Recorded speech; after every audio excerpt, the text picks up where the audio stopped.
एकनाथ शिंदेंच्या नियुक्तीवर कपिल सिब्बल यांचा हल्लाबोल। शिंदेंची मुख्य नेता नियुक्ती लोकशाही विरोधी। 2018चा घटनाबदल असंविधानिक तर शिंदेंची नियुक्ती संविधानिक कशी? सुप्रीम कोर्टामध्ये सिब्बल यांचा जोरदार युक्तिवाद। पक्षफुटीचा मुद्दा सोडवण्याचा अधिकार आयोगाला नाही। शिवसेना पक्ष चिन्ह देण्याचा निर्णय हा फक्त विधिमंडळ पक्षाच्या बहुमतावर झालाय। कपिल सिब्बल यांच्याकडून निवडणूक आयोगावर ताशेरे।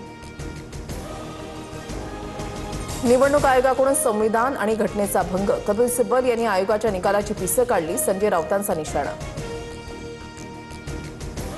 ठाकरेंच्या वकिलाकडून निवडणूक आयोगाला चुकीचं ठरवण्याचा प्रयत्न। वकिलांकडून त्याच मुद्द्यांवर युक्तिवाद। आम्हाला वेळ मिळेल तेव्हा बाजू मांडू। शिंदेंच्या सेनेच्या नरेश म्हस्केंची प्रतिक्रिया।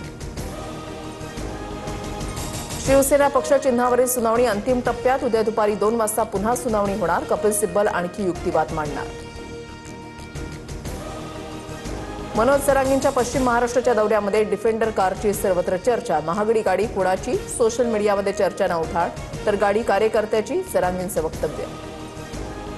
नालासोपारा परिसरात जोरदार पाऊस। संपूर्ण शहर जलमय। अनेक भागामध्ये गुडघाभर पाणी साचलं। परिसरातील रस्ते पाण्याखाली। जनजीवन विस्कळीत।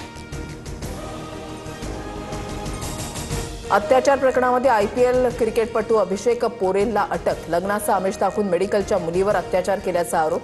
बंगाल पोलिसांनी अभिषेकला हुबळीमधून ताब्यात घेतलं।